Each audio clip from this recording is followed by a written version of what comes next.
Guys, week 6, and we've got more areas that we can address.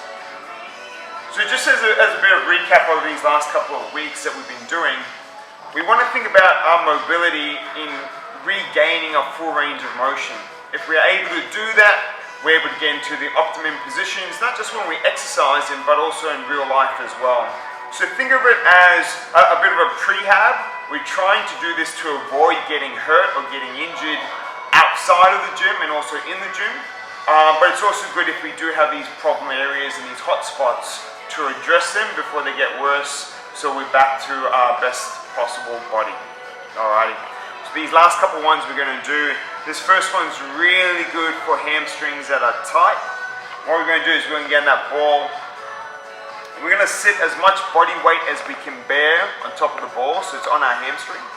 And we can do a couple of things. I can extend and flex my knee as I'm sitting on that ball, breaking up and flossing that tight tissue. Or I can do little circles with my heel. And as I said, the more I lean on that ball, the more intense it's going to be. If it's too intense, you can lean off that ball a little bit as well. And you can just find out what's more effective for you. Now, we can keep on moving that ball, so ideally, we want to find all those positions on the whole back of our leg, from just underneath our butt to just above our knee. Alrighty?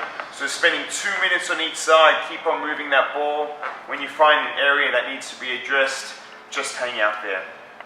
Alrighty, number 2, this is for people that might have a bit of like crunchy knees or clicking knees. This is actually a really nice one. And we're going to put this ball behind our kneecap for what they call gapping. And we try and create some space in that knee capsule.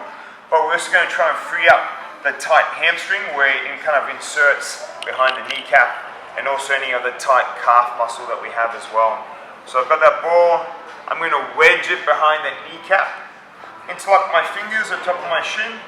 I'm going to try and imagine I'm trying to pop that ball by squeezing that really tight. And as I do that, I'm going to do little circles with my foot just to break it up. And I can put it right in the center behind the knee, or even off to one side a little bit behind my knee. Find a new spot, see how that feels. If this is too easy, I'm going to plant that foot. I'm going to shuffle my butt towards my heel. And then I'm really feeling that tight tissue being broken up. Alright, so a really nice one to address knees, 2 minutes on each side.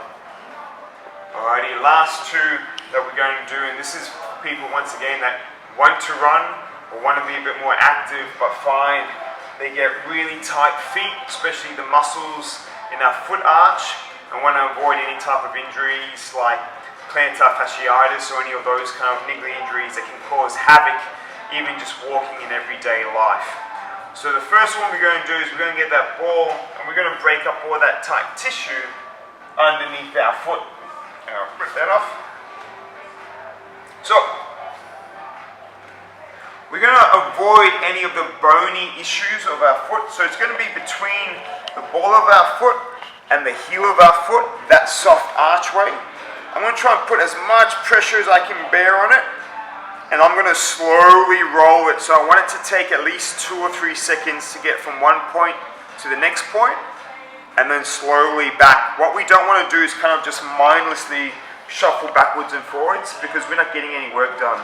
So we can do it nice and gentle, put more pressure on as we can, and take your time. We're spending 2 minutes on either side.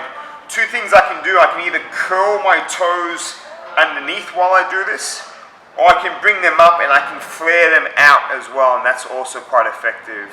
So anything that's quite grizzly under there, we're just trying to feed some slack to all that tight tissue that supports our feet. So, that's the other version. Last one that we're going to do, and this is a bit of a bonus one, because for some people it can be quite challenging, so see how you go for this one here.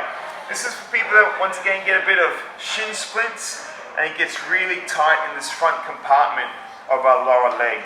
So for this one here, we're just going to be kind of in this kneeling position. Once again, if it's quite tight, you might need to put a towel underneath or something a little bit softer.